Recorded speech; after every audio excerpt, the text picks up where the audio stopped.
नमस्कार दोस्तों, स्वागत है आप सभी का अदिति की वाणी यूट्यूब चैनल में। दोस्तों, आज की कहानी मुझे राजस्थान की रहने वाली रक्षा वैष्णव जी ने भेजी है। ये कहानी देवलगढ़ के महलों का दूसरा भाग है।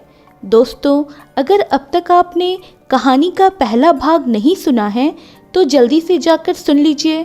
मैं डिस्क्रिप्शन में उसका लिंक डाल देती हूँ। तो चलिए शुरू करते हैं कहानी का दूसरा भाग। ये असत्य है महाराज, मैं ऐसे किसी पुरुष को नहीं जानती। ये दासियां अनुचित कह रही हैं महाराज। रानी देवल अधीर होते हुए बोली। कनिका, शारदा, तुम ये असत्य क्यों कह रही हो? उन्होंने अपनी दोनों दासियों से पूछा और वे आगे बोली। मैंने कब तुमसे ऐसा कोई भेद छिपाने की बात कही? तुम इस प्रकार मुझ पर ऐसा कलंक क्यों लगा रही हो?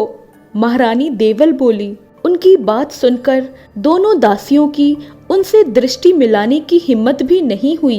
वे दोनों अपनी नजरें झुकाकर चुपचाप खड़ी रहीं।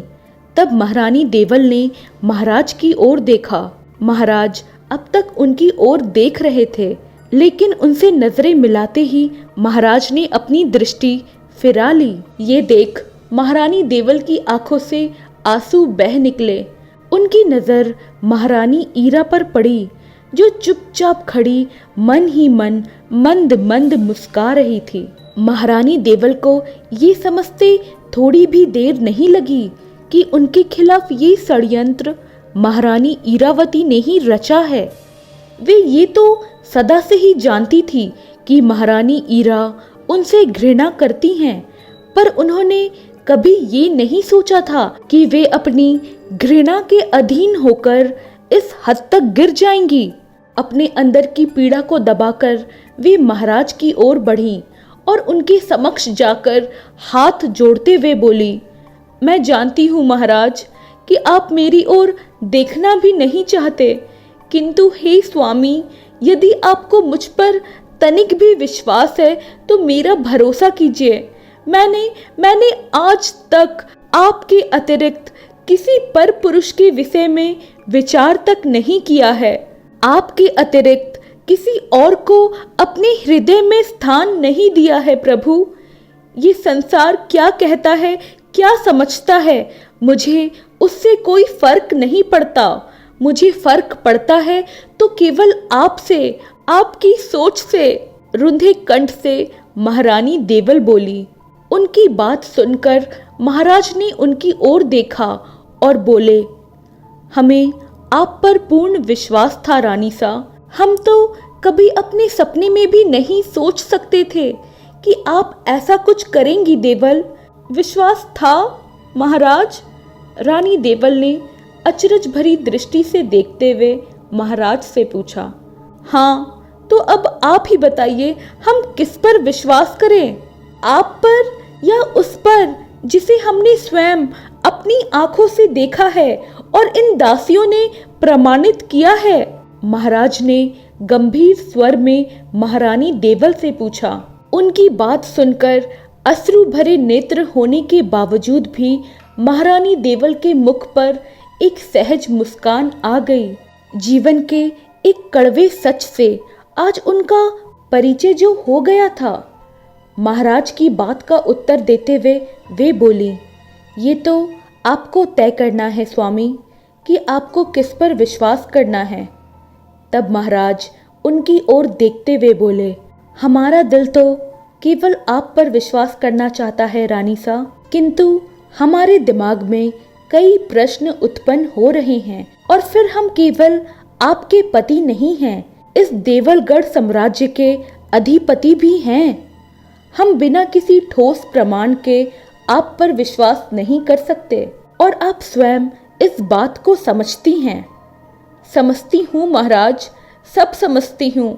इसीलिए तो कहा कि संसार क्या कहता है इस बात से मुझे फर्क नहीं पड़ता, पर आप क्या कहते हैं इस बात से फर्क पड़ता है। तो आप मेरी आंखों में आंखें डालकर केवल मेरे पति के रूप में मुझसे बस इतना कह दीजिए कि देवल, संसार चाहे कुछ भी कहे, पर मुझे तुम पर पूरा विश्वास है। बस महाराज इतना कह दीजिए, फिर चाहे जो दंड दीजिए, आपकी देवल उसे खुशी से स्वीकार कर लेगी। आंखों में आंसू लिए महारानी देवल बोली। उनकी बात सुनकर महाराज कुछ शांत रहे और फिर उनकी ओर देखकर बोले, देखो देवल, मैं सदैव ही तुमसे अत्यधिक प्रेम करता हूँ। कदाचित इसी कारण से एक पति होने के नाते मैं तुम्हें क्षमा कर सकता हूँ, किंतु एक राजा होने के नाते वो भी नहीं कर सकता। किंतु हाँ, यदि तुम अपनी सत्यता का कोई प्रमाण दे पाओ तो क्या महाराज? महारानी देवल बोली। तो तुम्हारी बात पर विश्वास किया जा सकता है, महाराज ने कहा। तब महारानी देवल बोली, तो आप क्या चाहते हैं महाराज? क्या अब मुझे भी माता सीता की भांति अग्नि परीक्षा देनी होगी? यदि ऐसा है तो मुझे क्षमा कीजिए महाराज, किंतु मुझ में वो शक्ति नहीं है कि मैं अपनी पवित्रता का ऐसा कोई प्रमाण दे सकूं। और फिर वैसे भी इस प्रमाण का क्या अर्थ होगा? अग्नि परीक्षा देने के बाद भी तो माता सीता को वनवास भुगतना पड़ा था। जब स्वयं महासती सीता पर किसी ने विश्वास नहीं किया, बार बार उनसे पवित्रता के प्रमाण मांगे गए, तो मुझ पर कोई क्या विश्वास करेगा स्वामी? बस फर्क तो इतना है उनमें और मुझ में कि उनके श्री राम को उन पर पूर्ण विश्वास था और मेरे राम को अब मुझ पर विश्वास नहीं रहा। कहते हुए वो रो पड़ी। रो रो कर जब उनका मन कुछ हल्का हुआ, तब वे आगे बोली, आपको अब मुझ पर विश्वास नहीं रहा स्वामी, केवल इसीलिए ना कि ये दोनों दासियां मुझ पर आरोप लगा रही हैं कि आपने उस पुरुष को मेरे कक्ष से निकलते हुए देखा, यही ना? किंतु स्वामी, मुझे ये बताइए, क्या आपने मुझे उस व्यक्ति के साथ बातें करते या समय व्यतीत करते देखा? यदि नहीं तो हे स्वामी, अब मुझे ये बताइए कि इन बातों से जो इन दासियों ने कही, उससे मेरा चरित्र कहाँ गलत प्रमाणित होता है? हो सकता है वो व्यक्ति मेरा कोई गुप्तचर हो, मुंह बोला भ्राता हो, अथवा कोई मित्र हो। और ये भी तो हो सकता है ना स्वामी कि जो आपने देखा वो आपने सहज नहीं देखा हो, अपितु दिखाया गया हो।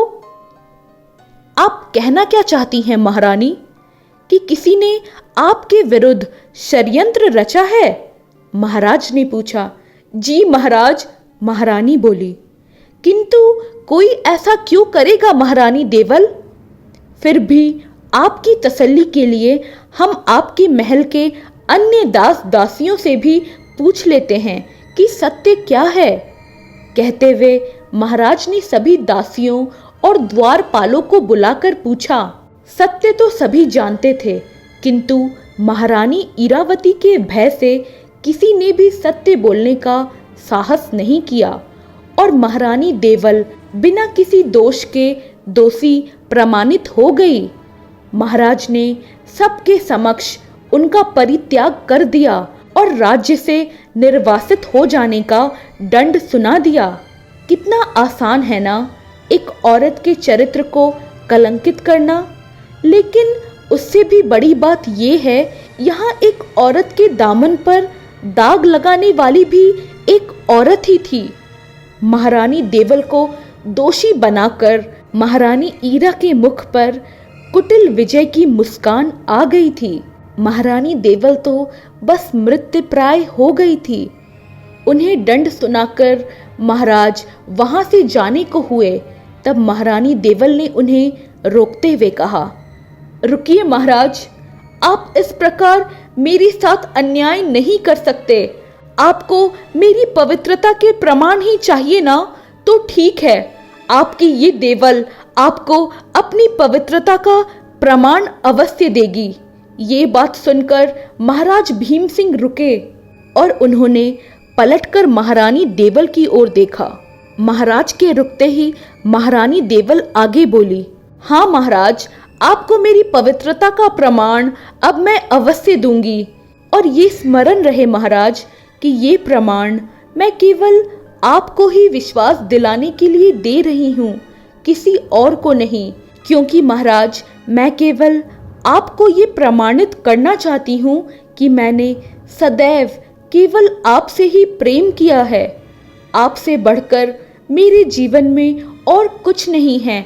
कदाचित केवल इसलिए अपने स्वाभिमान को कुचल कर भी मैं आपको आज अपनी पवित्रता का प्रमाण अवश्य दूंगी। साथ ही मैं आपको उस सत्य से भी अवगत कराना चाहती हूँ जिसे कदाचित आप इस समय नहीं देख पा रहे हैं, क्योंकि अब आपको मुझ पर विश्वास नहीं रहा। आप सदैव न्यायप्रिय रहे हैं महाराज, किंतु इस समय आपने मेरे साथ अन्याय किया है महाराज। और मैं आपकी पत्नी होने के नाते आप पर एक अन्यायप्रिय शासक होने का कलंक नहीं लगने देना चाहती। बस यही एकमात्र कारण है कि मुझे वो करना पड़ रहा है जिसे अक्सर कायर अपना शस्त्र बनाते हैं। पर मैं क्या करूं महाराज, मैं विवश हूं। अपनी पवित्रता और सत्य को आपके समक्ष प्रकट करने का इसके अतिरिक्त कोई अन्य प्रमाण नहीं है मेरे पास महाराज। मुझे क्षमा कर दीजिएगा, पर आपसे और अपनी कर्म भूमि से दूर होकर मैं करूंगी भी क्या।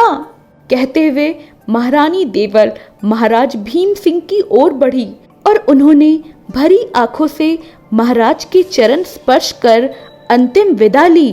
स्वयं महाराज और वहां उपस्थित सभी लोग कोई भी ये समझ नहीं पा रहे थे कि आखिर महारानी देवल करने क्या वाली है। इसी जिज्ञासा से सब महारानी देवल की ओर देख रहे थे। महाराज से आशीर्वाद लेकर महारानी देवल ने मन ही मन अपनी आराध्य माँ जगदम्बा को याद किया और उनसे भी अपने कृत्य के लिए क्षमा मांगी। तत्पश्चात उन्होंने महाराज से कहा, मुझे आज्ञा दीजिए महाराज, मैं महादेवी सीता जैसी तेजस्विनी तो नहीं हूँ कि अग्नि से जीवित बाहर आ जाऊं, और यदि आ भी सकती तो भी नहीं आती, क्योंकि मैं भी उनके ही पद चिन्हों पर चलती रही हूँ। एक बार अग्नि परीक्षा देने के पश्चात फिर उन्होंने अपनी पवित्रता का कोई और प्रमाण कभी नहीं दिया। राजमहल छोड़ दिया, पर अपने स्वाभिमान और सत्य को कभी नहीं छोड़ा, और अंततः भूमि की गोद में समाकर अपने सत्य को सिद्ध किया और इस मतलबी समाज का परित्याग किया। आज मैं भी उसी मार्ग पर जा रही हूँ। कहते हुए महारानी देवल बिना एक क्षण गवाए तेजी से भागती हुई महल से बाहर आई। बाकी सब भी उनके पीछे महल से बाहर आ गए। कोई कुछ समझ पाता उससे पूर्व ही महारानी देवल हाथ जोड़कर पद्म कुंड में उतर गई। उन्हें ऐसा करते देख महाराज चीखे, नहीं देवल नहीं, रुक जाओ देवल, रुको, हमें पूर्ण विश्वास है आप पर देवल, कृपया रुक जाओ, हमें ऐसा दंड मत दो देवल। कहते हुए महाराज कुंड की ओर दौड़े, किंतु जब तक वे उनके समीप पहुंचते महारानी देवल कुंड की गहराई में प्रवेश कर गई थी। उन्होंने जीवित ही जल समाधि ले ली। उनकी जल समाधि ने महाराज समेत उस हर एक मनुष्य को हिला दिया जिसने उन पर झूठा लालछन लगाया था। सब के सब भीतर ही भीतर पछतावे की पीड़ा से जूझ रहे थे, किंतु कहते हैं ना, अब पछताने से क्या होगा जब चिड़िया चुग गई खेत। महारानी देवल तो अब जा चुकी थी, पर उनके इस बलिदान ने महाराज की आंखें खोल दी थी। उन्होंने किसी की परवाह ना करते हुए अत्यधिक विलाप किया था। वहां मन ही मन महारानी देवल से क्षमा याचना भी की, पर इन सब बातों का अब कोई महत्व नहीं था। महत्व था तो केवल इस बात का कि जिस उद्देश्य से महारानी देवल ने अपने प्राणों की आहुति दी थी, वो उद्देश्य अब सफल हो गया था। महाराज को अब विश्वास हो गया था कि महारानी देवल गलत नहीं थी, अपितु उनके विरुद्ध षड्यंत्र किया गया था। महाराज ने तुरंत प्रतिक्रिया करते हुए गुप्त रूप से एक विशेष सभा बुलाई और अपने कुछ विश्वसनीय गुप्तचर और दरबारियों को इस षड्यंत्र का पता लगाने का आदेश दे दिया। वहीं पद्म कुंड से देवी देवल के शव को खोज निकालने के लिए गोताखोर भी लगाए, लेकिन 2 दिन कोशिश करने के बाद भी उनके हाथ कुछ न लगा। कुंड को पूरी तरह खाली करने के बाद भी कुछ नहीं मिला।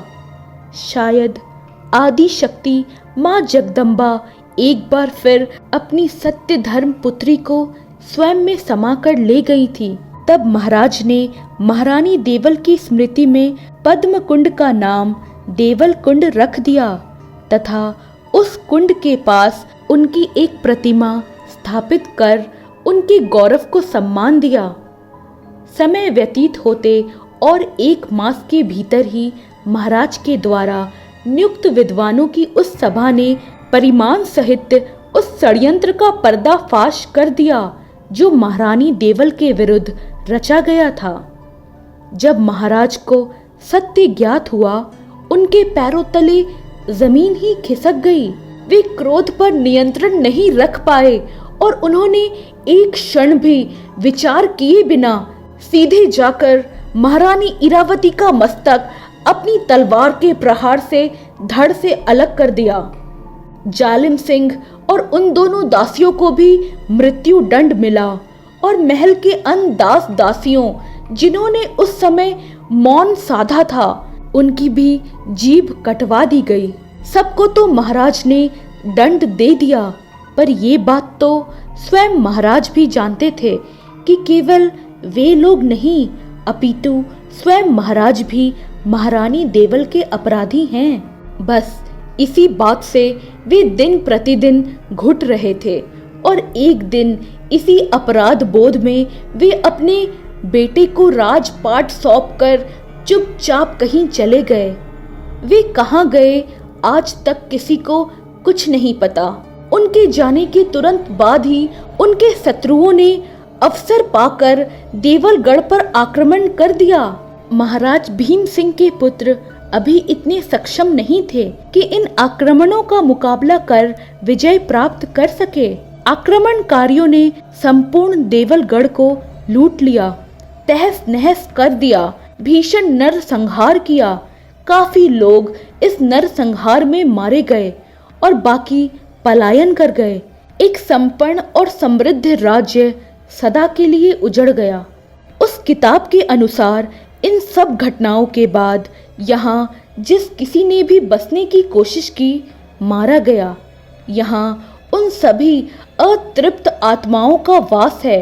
ये स्थान श्रापित है, मनहूस है। सच तो ये है कि एक सती का अनकहा श्राप लग गया था सचमुच देवलगढ़ को। ये पुस्तक देवलगढ़ के राजपुरोहितों ने स्वयं लिखी थी। इसे पढ़ने के बाद हम सबकी आंखों में आंसू आ गए थे। एक रानी ने अपनी तानाशाही और जिद में अंधी होकर सब कुछ उजाड़ दिया। साथ ही रानी देवल का ख्याल आते ही बस नतमस्तक होने का जी कर रहा था। दुख भी बहुत हो रहा था कि आखिर गलती क्या थी उनकी। उस किताब को पढ़ने के बाद हमें देवलगढ़ के उस इतिहास का पता चला जिसे शायद अब तक कोई नहीं जानता था। रानी देवल की दास्तान जानकर मैं बहुत ही ज़्यादा विचलित हो गई थी। हम सब उनके और महाराज भीम सिंह के लिए बहुत दुखी थे क्योंकि वे दोनों वाकई एक दूसरे से बेइंतहा मोहब्बत करते थे। हम सब काफ़ी ज़्यादा भावुक हो गए थे ये कहानी जानकर। लेकिन इन सब से होने क्या वाला था? आखिर हमें उस तहखाने से बाहर निकलना था। ऐसे में आकाश ने समझदारी दिखाते हुए हम सबको भी चेताया। हेलो, मुझे पता है तुम सब अपसेट हो, पर इस घटना को हुए अब करीब 250 साल बीत चुके हैं। जो हो गया हम चाहकर भी उसे बदल नहीं सकते। देखो प्लीज, मुझे गलत मत समझना, लेकिन अब हमें थोड़ा प्रैक्टिकली सोचना होगा। रात होने वाली है और हमें इस तहखाने से बाहर भी निकलना है। यहाँ से निकलने का कोई ना कोई रास्ता तो ढूंढना ही होगा।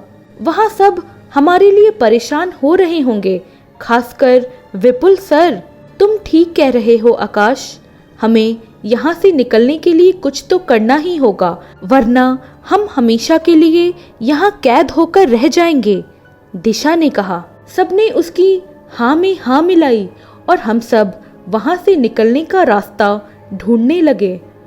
पर वो एक तहखाना था जहाँ जाने और आने का केवल एक ही रास्ता था, वो दरवाजा। वहाँ पहले ही घूप अंधेरा था और अब ऊपर से रात होने की वजह से रही सही कसर भी पूरी हो गई थी। जब हमें बाहर जाने का कोई और रास्ता नहीं मिला तो हम उसी खिड़की नुमा दरवाजे को फिर से खोलने की कोशिश करने लगे, पर हमारी सारी कोशिश धरी की धरी रह गई। हमें समझ नहीं आ रहा था कि ये वही दरवाजा है जिससे हम अंदर आए थे। अब तो वो दरवाजा इस तरह से अकड़ा हुआ था जैसे बरसों से ना खोला गया हो। हम यहाँ पूरी तरह से फंस चुके थे। महक फिर रोने लगी तो इस बार मैंने उसे डांटकर चुप करा दिया। पर अब ना तो मुझे, ना आकाश और ना दिशा और ना ही पायल, किसी को भी कोई आइडिया नहीं सूझ रहा था। पर रानी देवल और रानी ईरा की कहानी सुनकर शायद पायल को अपनी गलती का एहसास हो गया था। वो कब से बिल्कुल चुप और शांत खड़ी थी। जब मैंने उससे उसकी चुप्पी का कारण पूछा तो उसकी आंखों से आंसू छलक उठे। मेरे हाथों को थामकर वो बोली, मुझे माफ कर दो सुहाना, तुमसे जेलस होकर मैंने हम सबको इतनी बड़ी मुसीबत में डाल दिया है। आज मेरी वजह से हम सब इतनी बुरी तरह फंस चुके हैं। सच में यार, बहुत बड़ी गलती हो गई मुझसे। प्लीज मुझे माफ कर दो। I am sorry. कोई बात नहीं पायल, तुम्हें अपनी गलती का एहसास हो गया, यही बहुत बड़ी बात है। अब माफी मांगने की कोई जरूरत नहीं है। और हाँ, चाहे मुसीबत कितनी भी बड़ी क्यों ना हो, अगर हम सब मिलकर उसका सामना करेंगे तो जरूर उससे बच निकलेंगे। ये टाइम एक दूसरे पर आरोप लगाने का नहीं है, बल्कि मिलकर दिमाग लगाने का है, मैंने कहा। यू आर राइट सुहाना, दिशा बोली। पर अब हम करें भी तो क्या? यहाँ से निकलने का कोई और रास्ता है नहीं। और ये दरवाज़ा। आकाश अभी बोल ही रहा था कि अचानक हमें कहीं से पायल बजने की आवाज़ आने लगी। आवाज़ सुनकर हम सब बिल्कुल चुप होकर सीढ़ियों पर ही खड़े हो गए। सबने अपने अपने मुंह पर हाथ रखकर, तो किसी ने चेहरे को ढककर, किसी ने अपने मुंह को हाथों से दबाकर चुप कर लिया था, क्योंकि हम जो अपनी खुली आंखों से देख रहे थे वो इतना खौफनाक था कि उस खौफनाक हकीकत को देखकर हमारी तो सिट्टी पिट्टी ही गुम हो गई। आकाश ने महक के मुंह को दबा दिया था अपने हाथों से, नहीं तो उसकी चीख निकल ही जाती और हम सब मारे जाते। दरअसल वो पायल की आवाज कहीं बाहर से नहीं, बल्कि तहखाने की दीवार के अंदर से आ रही थी। और धीरे धीरे वो आवाज तेज हो रही थी। कुछ देर तो सिर्फ आवाज ही आई, लेकिन फिर जो हुआ सच में बेहद डरावना था। तहखाने की उस दीवार से जहां से वो पायल की आवाज आ रही थी, वहां से निकलकर एक युवा औरत धीरे धीरे तहखाने की दूसरी दीवार की तरफ बढ़ रही थी। उस औरत का चेहरा घूंघट से ढका हुआ था और वो बिना हिले डुले बस सीधी चली जा रही थी।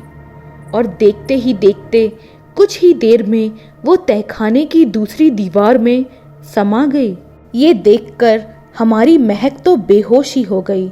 अच्छा हुआ कि आकाश ने उसके मुंह को पहले ही दबा दिया था, वरना शायद आज हम जिंदा नहीं होते। पता नहीं कौन थी वो, पर हाँ इतना कह सकती हूँ कोई रानी नहीं थी। बेशक उसने भी कई आभूषण पहने थे, पर फिर भी उसके आभूषण और वस्त्र सामान्य ही थे, किसी रानी जैसे नहीं। अब तो हमें उस तहखाने में और भी ज्यादा डर लग रहा था। हम बस वहां से बाहर निकलना चाहते थे, पर कैसे? आखिर मैंने एक आइडिया लगाया और आकाश से कहा कि वो ऊंची आवाज में दरवाजा खोलने का आदेश दे, जैसे कि स्वयं महाराज भीम सिंह बोल रहे हो। आकाश ने मेरी बात मानकर एक दो बार कोशिश तो की, लेकिन डर के मारे उसकी आवाज महाराज की तरह तो क्या, बल्कि एक साधारण मनुष्य की तरह भी नहीं निकल रही थी। लेकिन हमें बाहर निकलना ही था, इसलिए हम सबने उसका हौसला बढ़ाया और उसने भी पूरी कोशिश की और महाराज के लिहाज में आदेश देते हुए वो बोला, कौन है बाहर? कहाँ है सब दास दासी? तहखाने का द्वार किसने बंद किया? खोलो उसे, ये हमारी महाराज भीम सिंह की आज्ञा है। बड़ी मुश्किल से वो मेरे द्वारा बताए गए इन शब्दों को बोल पाया था। उसके इस तरह से बोलने के बाद कुछ देर तो सब कुछ शांत ही रहा। तब आकाश ने मुझसे कहा, तुम्हें क्या लगता है सुहाना, क्या हमारी ये कोशिश कुछ काम आएगी भी या नहीं? सब्र करो आकाश, वैसे भी ऐसी कोशिशें करने के अलावा हम और कर भी क्या सकते हैं? मैंने कहा, तुम ठीक ही कह रही हो, वो बोला। तभी फिर एक जोरदार खड़खड़ाहट के साथ वो दरवाजा खुल गया। ये देखकर हम सब की खुशी का कोई ठिकाना ही नहीं रहा। हमारी कोशिश कामयाब हो गई थी, तो हमने अब बिना एक पल गवाए सीधे तहखाने से बाहर निकलने की दौड़ लगा दी। हम सब अब सुरक्षित बाहर तो आ गए थे, पर खतरा अब भी टला नहीं था। तहखाने में हमने जो देखा वो तो बस अभी खौफ की शुरुआत भर ही थी। Just a trailer. तहखाने के बाहर आने के बाद हमने जो देखा वो सच में बहुत अजीब था। पूरा का पूरा महल गुलजार था, एकदम साफ सुथरा। लैंप और मसाले जली हुई थी। पूरे महल में भरपूर रोशनी थी। लोगों के चलने की आहट, पायल और घुंघरू की झनकार, तो कभी कंगन, कभी बच्चों की मधुर हंसी, ये सारी आवाजें हमें साफ सुनाई दे रही थी। ये क्या हो रहा है? डरते हुए महक बोली, पता नहीं यार, कुछ समझ ही नहीं आ रहा है। ये सच है या कोई सपना? आकाश बोला। सच में आकाश, एक ऐसा सच जिसे बिना देखे कभी कोई यकीन नहीं कर सकता। मैंने कहा, लेकिन अब हम क्या करेंगे? मुझे लगता है अब हमें ये सब सोचने की बजाय यहाँ से बाहर जाने के बारे में सोचना चाहिए। जब तक कोई और बड़ा खतरा हमारे सामने आए, हमें यहाँ से भाग जाना चाहिए। दिशा बोली। दिशा ठीक कह रही है, लेट्स गो, पायल ने कहा। और हम सब एक साथ वहाँ से बाहर निकलने के लिए तेजी से महल के मुख्य दरवाजे की तरफ बढ़े। लेकिन वो दरवाजा बाहर से बंद था और उसके पास दो दासियां घूंघट निकाले खड़ी थी। उन्हें देखकर हम बेहद डर गए थे। किसी ने भी दरवाजे के पास जाने की हिम्मत नहीं की और हम डरकर उल्टे पैर फिर से महल के अंदर भागे। हम सब अब पूरी तरह से बदहवास हो गए थे। ओ माय गॉड, क्या मुसीबत है यार, कहाँ फंस गए हम? भागते हुए आकाश बोला। सच में अब पता नहीं क्या होगा हमारा। रोते हुए महक बोली, टेंशन मत लो, हम यहाँ से जरूर बचकर निकलेंगे। बस हम सबको हर खतरे से निपटने के लिए तैयार रहना पड़ेगा। मैंने कहा, लेकिन हम तो दूसरी मंजिल पर आ गए हैं, यहाँ से बाहर कैसे जाएंगे सुहाना? पायल ने पूछा। हाँ, ये महल की दूसरी मंजिल है और नीचे मेन डोर पर 2 चुड़ैल। दिशा बोली। श्श, दिशा क्या कर रही हो? तुम अगर ऐसे बोलोगी तो ये सब आज हमारा डिनर कर लेंगे। शांत रहो बिल्कुल और मुझे कुछ सोचने दो, मैं बोली। अभी मैं कह ही रही थी कि हमें सामने एक कमरे का दरवाज़ा खुलने की आवाज़ आई। जब हमने उस तरफ देखा तो वहाँ एक सर कटा आदमी खड़ा था, जिसका सर उसके एक हाथ में था और दूसरे हाथ में तलवार, जिस पर खून लगा हुआ था। उस भयंकर मंजर को देखकर हम अंदर तक सिहर गए थे। दिसंबर की कड़कड़ाती ठंड में हमारे पसीने छूट गए थे, होठ सूख गए थे और गले से आवाज ही नहीं निकल रही थी। उस सरकटे आदमी ने जैसे ही हमें देखा, वो हमारी तरफ बढ़ने लगा और ये देखकर हमारे होश और ज्यादा उड़ गए। हमारे पैर डर के मारे कपकपा रहे थे और शरीर तो ऐसे सुन्न हो गया था कि अब तो हमारे पैरों में भागने की भी ताकत नहीं रही थी। वो आदमी हमारे करीब आ पहुंचा था और उसे देखकर हमारी महक फिर से बेहोश हो गई थी। उसे डरकर बेहोश होते देख वो शैतानी आत्मा, वो डरावना प्रेत एक तेज खूंखार और डरावनी हंसी हंसने लगा। हमें होश था, लेकिन हमारा शरीर तो मानो उस टाइम निर्जीव ही हो गया था। हम समझ चुके थे कि अब हमारा अंत आ गया है। तभी पता नहीं कैसे मुझे अचानक से सूझा और मैं इससे पहले कि वो दुष्ट आत्मा हम पर प्रहार करती, मैंने पूरी हिम्मत करके जोर जोर से हनुमान चालीसा बोलना शुरू कर दिया।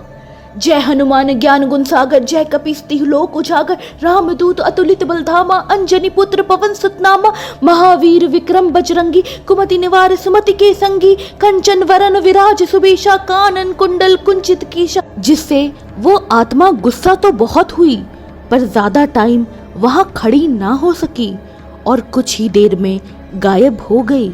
उसके चले जाने पर हम सब ने राहत की सांस तो ली, लेकिन हमारा डर अभी खत्म नहीं हुआ था। यहाँ तो कदम कदम पर मौत तांडव कर रही थी।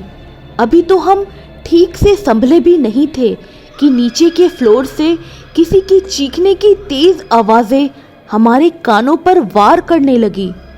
कुछ देर तो हम एक दूसरे को पकड़कर यूं ही स्तब्ध खड़े रहे, लेकिन आवाज थमने का नाम ही नहीं ले रही थी। तो हमने हिम्मत करके सेकंड फ्लोर की बालकनी से नीचे देखा तो एक बार फिर डर के मारे हमारे होश उड़ गए। नीचे 4 आदमी एक औरत को बुरी तरह से घसीट रहे थे और वो औरत जोर जोर से रो रही थी, चिल्ला रही थी, चीख रही थी, मदद मांग रही थी। सब कुछ इतना सजीव था कि विश्वास ही नहीं हो रहा था कि ये सच है या भ्रम। वो औरत शायद कोई राजकन्या थी और वो 4 आदमी कोई विदेशी आक्रामक थे। हम सब ये घटना अपनी आंखों से देख रहे थे। वो लड़की बचाओ बचाओ चिल्ला रही थी कि तभी एक रानी ने वहां आकर अपनी तलवार से उन चारों पर वार कर उन्हें घायल कर दिया। और फिर जो हुआ उसे बताते हुए मेरी आंखें नम हो गई। वो रानी और कोई और नहीं, उस लड़की की माँ थी, जिसने आखिरी बार अपनी बेटी को गले लगाया और इससे पहले कि कोई और आक्रमणकारी शत्रु वहां आता, उसने अपनी तलवार से अपनी बेटी के सर को धड़ से अलग कर दिया और उसी तलवार से अपने पेट पर वार कर दिया और अपनी जान ले ली। ये दृश्य जितना भयानक और क्रूर था, उतना ही हृदय को दहलाने वाला। अपनी और अपनी बेटी की लाज बचाने के लिए एक माँ को अपनी ममता का गला खुद ही घोटना पड़ा। हे भगवान, कैसा दिल को तड़पाने वाला दृश्य दिखा दिया था तूने। ये खौफनाक मंजर देखकर हमारी रूह कांपने लगी थी, आंखें नम और मन में डर आ गया था। सच में आज तक जीवन की ऐसी किसी मुश्किल से भी कभी हमारा सामना नहीं हुआ था। थोड़ी देर सब कुछ शांत रहा। हम सब एक दूसरे को दिलासा दे रहे थे। कहाँ जाए, क्या करे, कुछ भी समझ नहीं आ रहा था।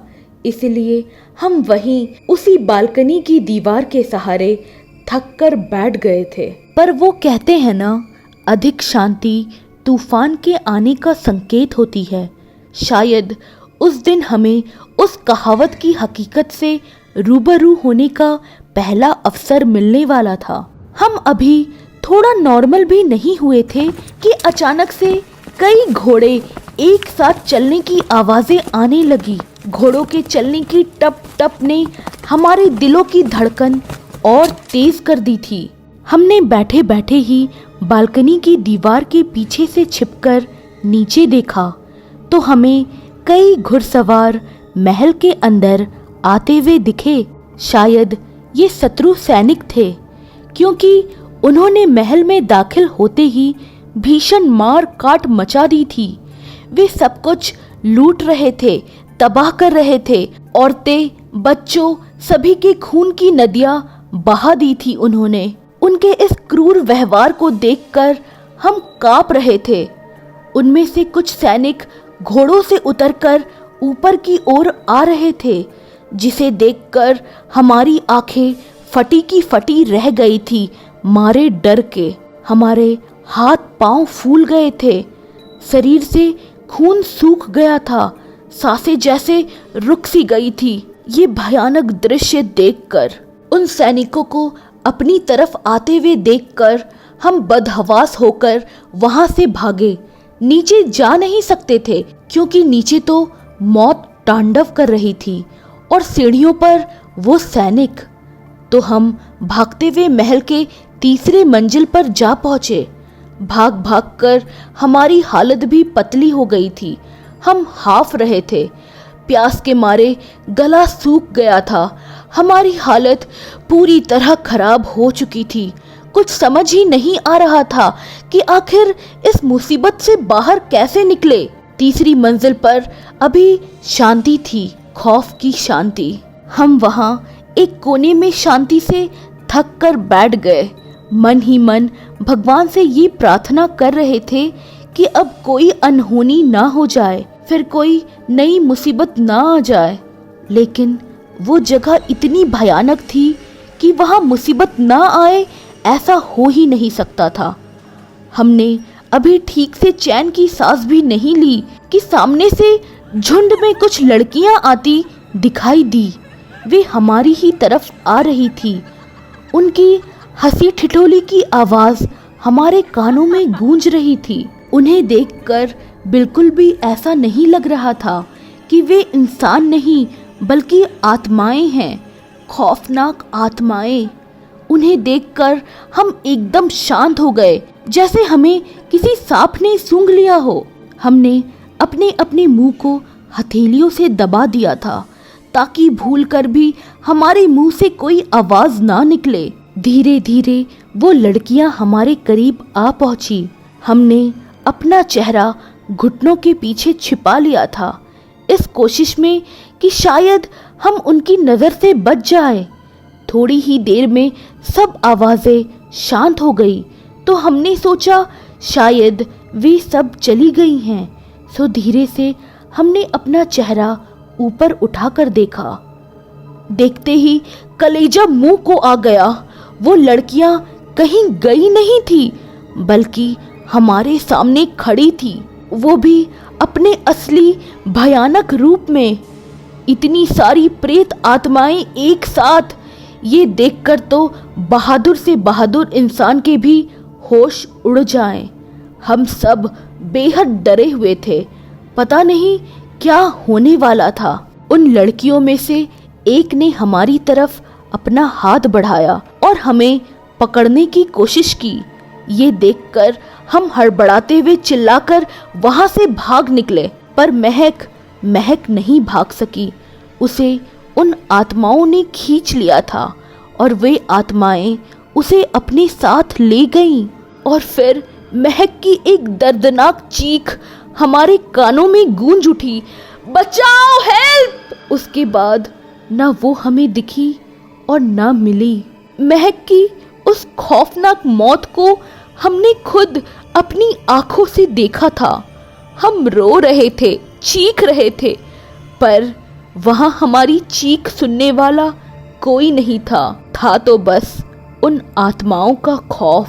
दरअसल हम आत्माओं के एक बड़े से गांव के बीच में फंस गए थे। कभी रोने चीखने की आवाजें, कभी खनखनाती बच्चों की हंसी। क्या था ये सब? आज तक यही सुना था कि भूत कुछ नहीं होते, सब वहम है वहम। पर आज जो कुछ हमने देखा था वो वहम तो नहीं हो सकता। और हमारी दोस्त महक, उसकी मौत तो कोई वहम हो ही नहीं सकती।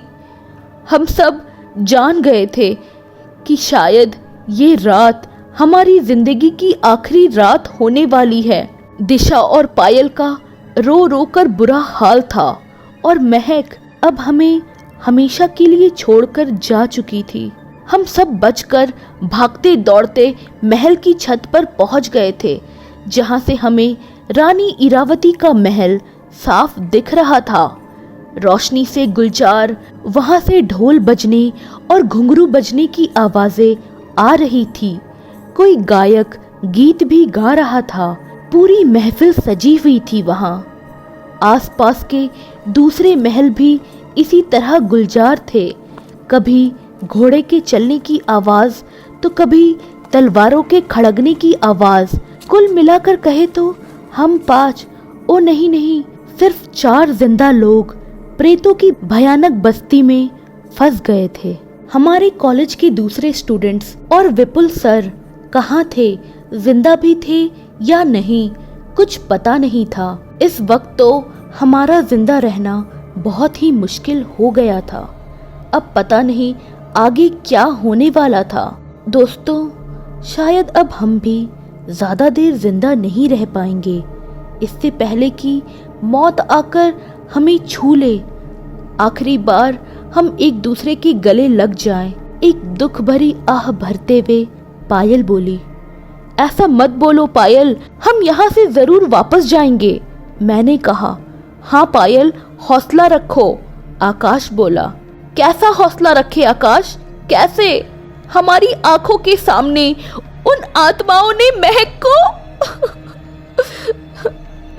कहते हुए दिशा रो पड़ी। उसके कंधे पर हाथ रखकर मैंने उसे संभाला, पर अब तो खुद को भी संभालने की हिम्मत नहीं बची थी मुझ में। और कुछ ऐसा ही हाल आकाश का भी था, पर हम दोनों अभी भी मजबूत बने हुए थे, क्योंकि हम जानते थे कि जिस पल हमने हिम्मत हारी, बस वही पल हमारी जिंदगी का आखिरी पल होगा। वो कहते हैं ना कि हिम्मते मर्दा तो मदते खुदा। एक एक पल बरसों से भी लंबा लग रहा था। हम इस तरह से हाथ पर हाथ धरे नहीं बैठ सकते सुहाना। हमें खुद को बचाने के लिए कुछ तो करना ही होगा। प्लीज कुछ करते हैं, कुछ तो सोचो, हम यहाँ से बाहर कैसे निकले? आकाश मुझे झकझोरते हुए बोला।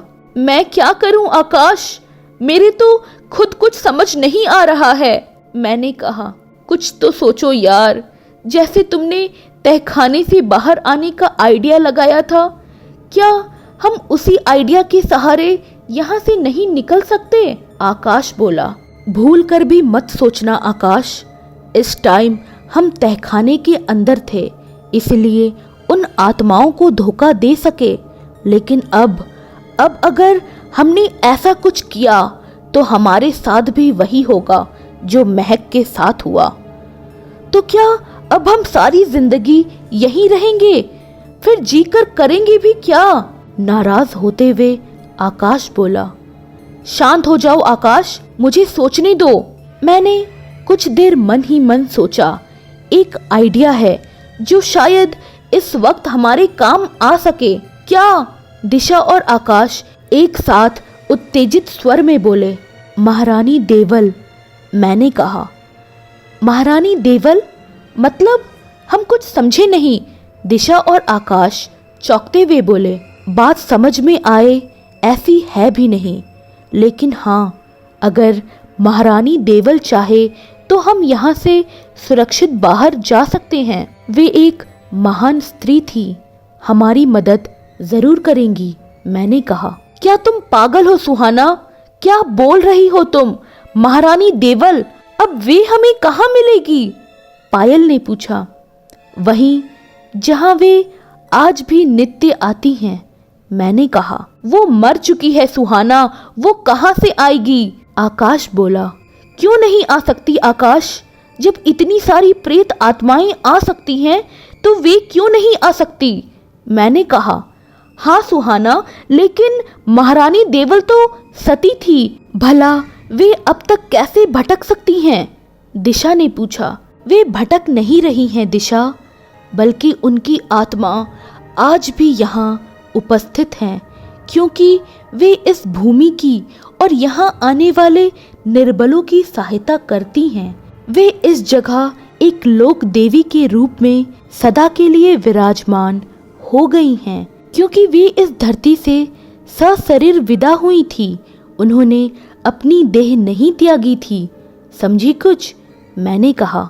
अच्छा ठीक है सुहाना, चलो मान भी ले कि रानी देवल हमारी मदद कर भी देंगी, लेकिन वे हमें मिलेंगी कहाँ? आकाश ने पूछा। वहीं जहाँ उनका वास है। और उनका वास कहाँ है? देवल कुंड में, राइट? पायल बोली। हाँ, मैंने कहा। पर हम देवल कुंड तक जाएंगे कैसे? नीचे महल के मेन गेट पर तो? दिशा ने कहा। हाँ, दिशा इज राइट सुहाना, पायल ने कहा। हाँ, मुझे पता है हम महल से बाहर नहीं जा सकते, पर रानी देवल तो महल में आ सकती है ना?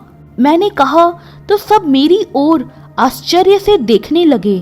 तब उन्हें समझाते हुए मैं आगे बोली। तुम सबको याद है जब हम यहाँ आए थे तो हमारे साथ पहली बार कुछ अजीब हुआ था।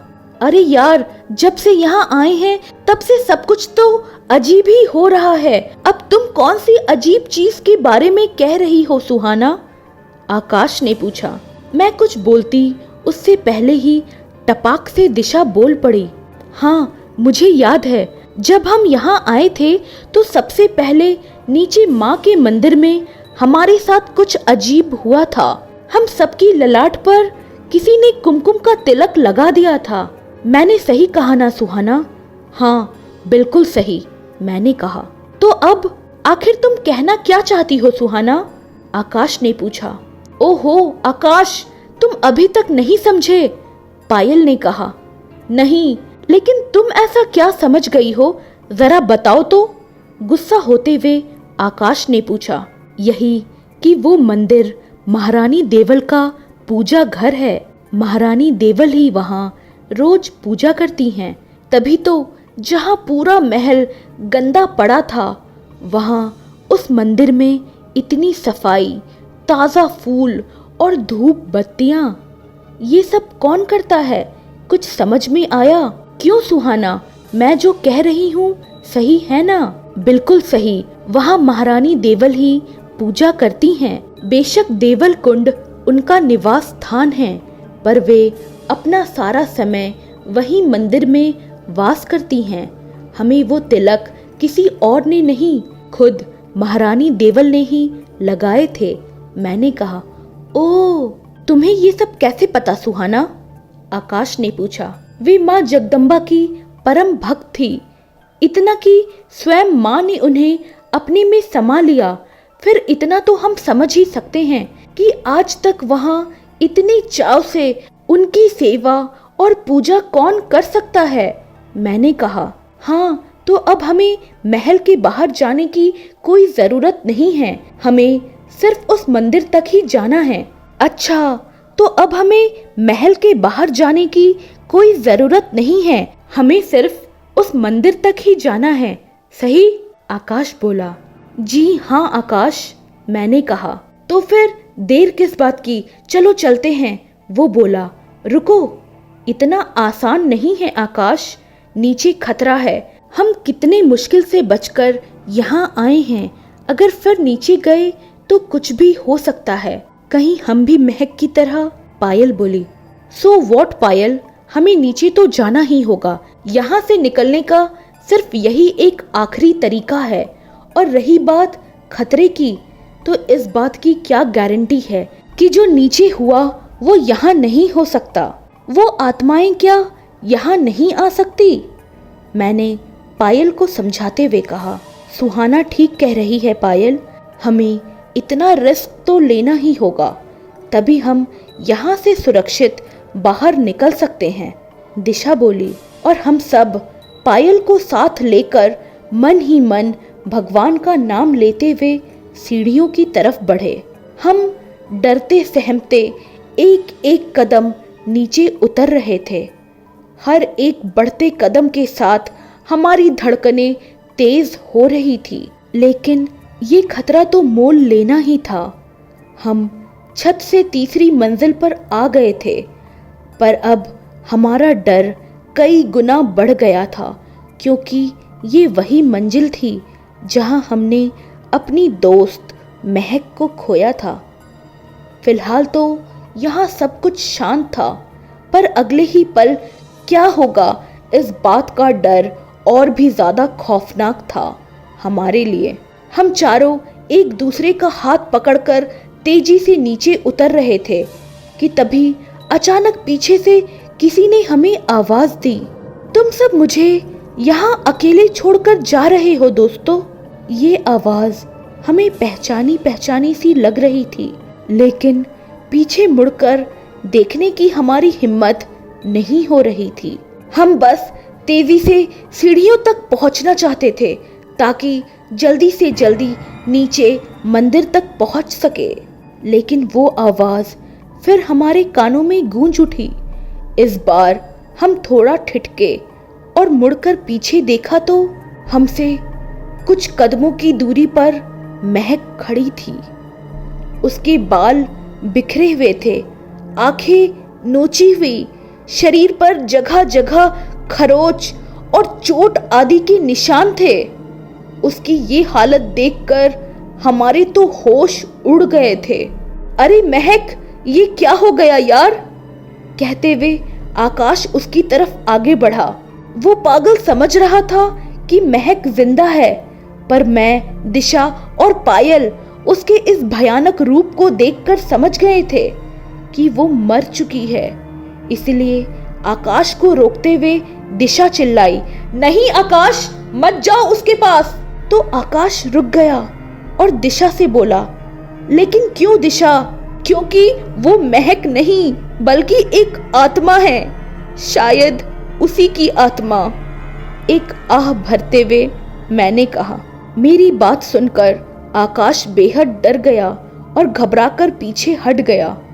ये सब देखकर महक की आत्मा को गुस्सा आ गया और वो जोर से चीखते हुए बोली, छी, कैसे दोस्त हो तुम लोग? मुझे उन भयानक आत्माओं के बीच अकेला छोड़कर भाग गए, छोड़ गए मुझे मरने के लिए। कहते हुए वो रो पड़ी। नहीं महक, हम तुम्हें छोड़कर नहीं भागे थे, हमें तो पता ही नहीं था कि उन चुड़ैलों ने तुम्हें पकड़ लिया है। जब हमने तुम्हारी चीख सुनी तभी हमें पता चला। हमें माफ कर दो महक, वी आर सॉरी। कहते हुए मैं बस रो पड़ी। सुहाना ठीक कह रही है, हमें वाकई पता नहीं था यार, वरना हम तुझे कभी छोड़कर जा सकते हैं। तुम ही बताओ उस वक्त उन आत्माओं का हम क्या कर सकते थे? रुंधे गले और नम आंखों से दिशा बोली, मैं जानती हूँ, मैं तो 2 बार बेहोश हो गई थी, तब भी तो तुम लोगों ने ही संभाला था मुझे। शायद मेरी किस्मत में ही लिखा था। पर दोस्तों, तुम लोग बिल्कुल भी चिंता मत करो, मुझसे जितना हो सकेगा मैं यहाँ से निकलने में तुम्हारी मदद जरूर करूँगी। यहाँ की आत्माएं तो बहुत शक्तिशाली है, मैं उनका मुकाबला तो नहीं कर सकती, पर किसी खतरे को पर आने से पहले कुछ देर रोक जरूर सकती हूँ, महक की रूह ने कहा। बस यार, तुम किसी तरह हमें सही सलामत ग्राउंड फ्लोर पर माँ के मंदिर तक पहुँचा दो महक, क्योंकि वहाँ तक सही सलामत पहुँच जाना हम सबके लिए मुमकिन नहीं है। अगर एक बार हम वहाँ तक पहुँच गए तो ही यहाँ से बाहर निकल पाएंगे, वहीं से हमें मदद मिल सकती है महक। विनती करते हुए मैंने महक की रूह से कहा, तुम सब बिल्कुल भी चिंता मत करो, मैं किसी भी कीमत पर तुम सबको मंदिर तक सही सलामत पहुंचाकर ही दम लूंगी। तुम सब अगर यहाँ से सुरक्षित चले गए तो मैं समझूंगी कम से कम मर कर ही सही मैं अपने दोस्तों के काम तो आई। उसकी ये बात सुनकर हम सबकी आंखें भर आई थी। तुम सब मेरे पीछे चले आओ, कहते हुए महक की रूह आगे बढ़ी और हम सब उसके पीछे।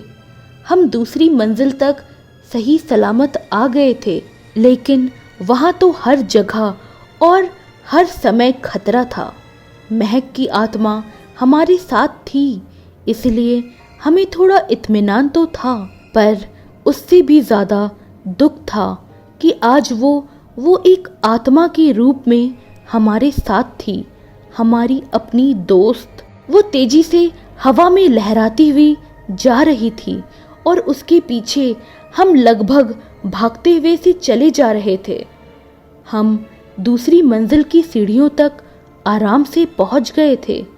अभी तक कोई खतरा सामने नहीं आया था, लेकिन जैसे ही नीचे उतरने के लिए हमने सीढ़ियों पर अपने कदम रखे, अचानक भूकंप जैसा कुछ महसूस हुआ और हम सब सीढ़ियों पर लड़खड़ाने लगे। जैसे तैसे हमने सीढ़ियों को और पास की दीवार को पकड़कर तथा खुद को व एक दूसरे को संभाला, पर पायल खुद को संभाल नहीं पाई और सीढ़ियों पर गिर पड़ी। वो सीढ़ियों से नीचे फिसल रही थी। ये देखकर हमारी चीख निकल पड़ी, पायल!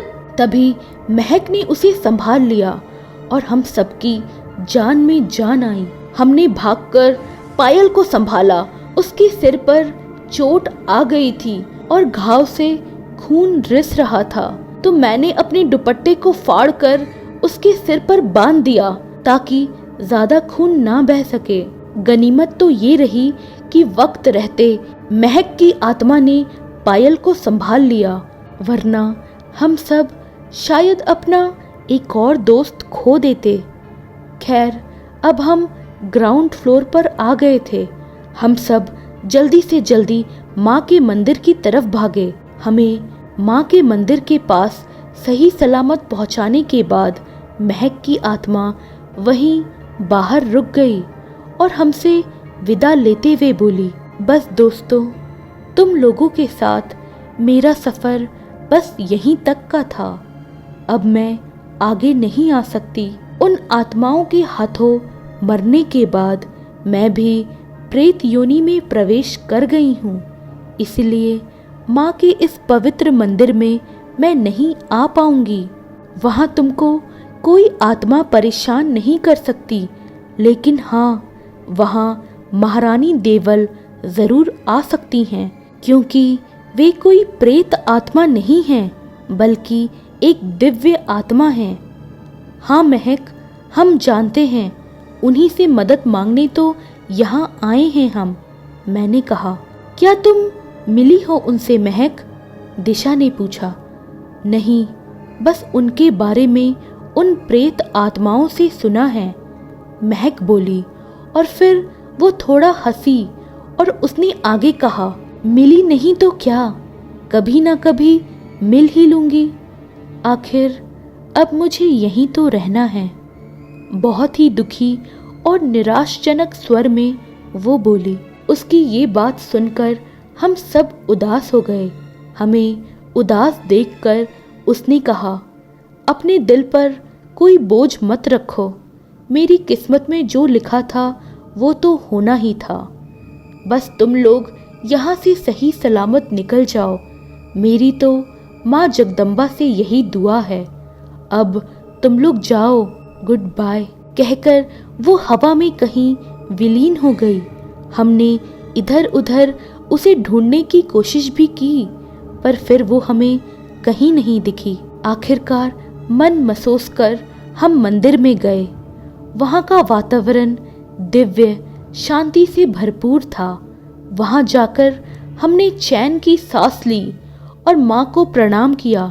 वहाँ संध्या काल की पूजा हुए काफी वक्त हो गया था। अब तो आधी रात हो चुकी थी। हम समझ गए थे कि अब महारानी देवल यहाँ से जा चुकी हैं, इसलिए हमने सुबह होने का इंतज़ार करना ही ठीक समझा और बाकी की रात वहीं मंदिर में गुजारने का फैसला किया। अभी सुबह होने में 3-4 घंटे ही बाकी थे, पर हमारे लिए हर गुजरता पल बेहद भारी और खौफनाक हो रहा था। बाहर से अजीब अजीब आवाज़ें आ रही थी, कभी तलवारें खड़कने की, कभी रोने और चीखने चिल्लाने की। बाहर की खौफनाक हकीकत तो हम सबने अपनी आंखों से पहले ही देख लिया था। अब और कुछ देखने सुनने की हिम्मत ही नहीं बची थी हमें। हमने जैसे तैसे, मैं बता नहीं सकती किन हालातों में वो 4 घंटे बिताए थे। अब तो सोचकर ही सिहर जाती हूँ। आखिर ध्रुव तारा आकाश में विद्यमान हुआ और ब्रह्म मुहूर्त प्रारंभ हो गया। अभी तक तो मंदिर में सब कुछ सामान्य था, लेकिन अब अचानक मंदिर में ठंड सी बढ़ गई थी। हवा तेज हो गई थी। मंदिर की घंटियां अपने आप बजने लगी, नगाड़े भी स्वतः बजने लगे। ये सब देखकर हम बेहद घबरा गए और मंदिर के एक कोने में एक दीवार से सटकर खड़े हो गए, मन ही मन माँ जगदम्बा से ये प्रार्थना करते हुए कि बस माँ, अब और कोई नई मुसीबत ना आ जाए। वहाँ जो कुछ घट रहा था वो हमारी कल्पना से भी परे था। शंख अपने आप बज रही थी, आरती प्रज्वलित हो गई थी, सुंदर और ताज़े फूलों की मालाएं माँ की प्रतिमा पर सुसज्जित हो गई थी। माँ की आरती अपने आप उतर रही थी। थोड़ी देर बाद सब कुछ शांत हो गया और हम सबके माथे पर फिर से कुमकुम का तिलक अपने आप ही लग गया था। अब मुझे ये समझते देर नहीं लगी कि वहाँ कोई और नहीं बल्कि स्वयं महारानी देवल ही हैं। और ये जानते ही मैंने अपने दोस्तों से कहा, हमारा इंतज़ार खत्म हो गया, महारानी देवल आ गई हैं। ये सब उन्होंने ही किया है, वे ही माँ की पूजा कर रही थी। तो अब हमें क्या करना चाहिए सुहाना? वे तो हमें दिखी ही नहीं, फिर हम उनसे कैसे मदद मांगे? आकाश ने पूछा। अब उसे कुछ समझाने का टाइम नहीं था मेरे पास, तो मैंने सीधे अपना काम शुरू कर दिया। वो 2 कदम आगे बढ़ी, हाथ जोड़कर विनती करते हुए बोली, खंबा घणी रानी सा, महारानी देवल, आपको मेरा सादर प्रणाम। मेरा नाम सुहाना है। मुझे और मेरे दोस्तों को आपकी मदद चाहिए। कृपया करके हमारी मदद करें। हमें यहाँ से वापस जाना है रानी सा, हम यहाँ से वापस जाना चाहते हैं, पर जाए तो जाए कैसे? महारानी देवल, हमें आपसे मदद चाहिए। यहाँ की सारी चीज़ें आपसे छिपी नहीं हैं, कृपया हमारी मदद करें। इतना कहकर मैं शांत हो गई। काफ़ी देर तक सब कुछ नॉर्मल ही रहा, कोई हलचल नहीं हुई, कोई आवाज़ नहीं। शायद महारानी देवल जा चुकी हैं सुहाना, पायल मेरे पास आते हुए बोली। नहीं पायल, वे यहीं हैं, मैंने कहा। पर तुम्हें ये कैसे पता सुहाना? आकाश ने पूछा। क्योंकि उनकी आत्मिक तेज को मैं यहाँ अब भी महसूस कर रही हूँ, मैं बोली। तो फिर क्या वे हमारी मदद नहीं करना चाहती? आकाश बोला। उसकी बात सुनकर मैं खामोश हो गई, क्योंकि उसकी बात का कोई जवाब नहीं था मेरे पास। तब सहसा ही एक अत्यंत ही मधुर आवाज मेरे कानों में गूंज उठी। क्या हुआ सुहाना, चुप क्यों हो गई? क्या अब विश्वास नहीं रहा मुझ पर? आवाज सुनकर मैंने और मेरे दोस्तों ने पलटकर देखा तो एक बड़ा सा प्रकाश हमारे सामने था और ये आवाज वहीं से आ रही थी। उस रोशनी को देखकर हम घबरा जरूर गए थे, पर अब पता नहीं क्यों हमें बिल्कुल भी डर नहीं लग रहा था। वो प्रकाश धीरे धीरे तेज होता हुआ हमारे पास आ रहा था। दोस्तों, ये कहानी अभी और बाकी है। कहानी का अगला भाग जानने के लिए मेरे साथ जुड़े रहें और मेरी कहानियों को इसी तरह से अपना प्यार देते रहें। मेरी कहानी आपको कैसी लगती हैं मुझे कमेंट कर ज़रूर बताएं। और दोस्तों, प्लीज़ मेरी कहानियों को शेयर भी किया कीजिए ना, और मेरे चैनल को सब्सक्राइब करना बिल्कुल ना भूलें। Thank you.